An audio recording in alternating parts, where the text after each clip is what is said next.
মাটির ঘরে ঝড় নামতো যখন, খড়ের চালের কাঠামো ধরে টেনে রাখত বাবা।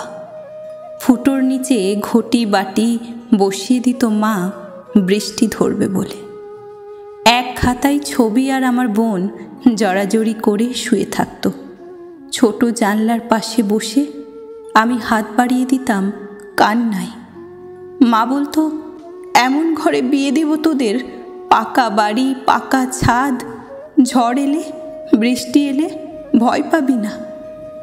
এমন করে চাল টেনে টেনে রাখতে হবে না কখনো। এখন আমি পাকা ছাদের নিচে পাকা আরামে থাকি।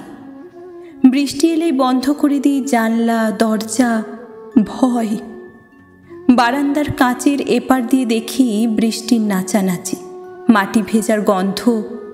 আমার আঙুল নড়ে চড়ে ওঠে। ইচ্ছে করে এক পৃথিবী কবিতা লিখতে, ইচ্ছে করে এমন ঝড়কে কলমে ঢুকিয়ে বেশ করে বেঁধে দিতে শব্দে শব্দে। আমার পাকা ছাদের একটু নিচে হরিদের ঝিটে বেড়া। হরি প্রায় 5 বছর নিরুদ্দেশ। ওর বউ এখনো সিঁদুর পরে।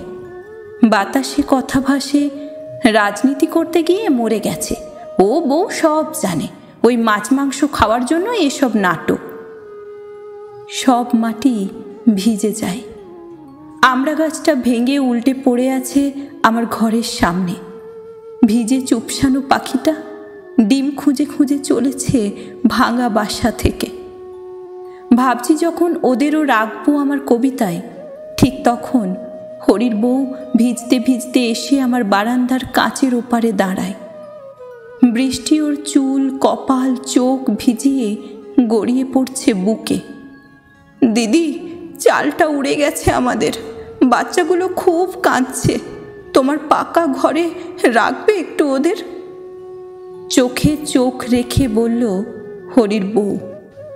বুকের ভিতর মোচড় দিয়ে উঠল মায়ের কথা। এমন ঘরে বিয়ে দেব তোদের? বললাম, নিয়ে এসো। বললাম, তোমাদের পাড়া যত চাল উড়ে গেছে সবাইকে নিয়ে এসো। আমার সারা ঘর গিজগিজ করছে ভাঙা চালেরা।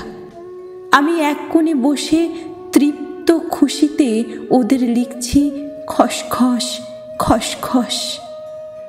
কাঁচের ওপারে তাকিয়ে দেখি এখনো লক্ষ লক্ষ খড়ের চাল টেনে আছে আমার মা। কোটি কোটি আমার বোন গুটিসুটি হয়ে এক পৃথিবী ভয়ে শুয়ে আছে। হরি হারিয়ে যাচ্ছে রাজনীতি কিংবা অভাবের গ্লানিতে। আমার পাকা ঘর ডুবে যাচ্ছে ওদের ভারে। আমি হারিয়ে যাচ্ছি প্রবল ঝড়ে, বৃষ্টিতে ধুয়ে যাচ্ছি।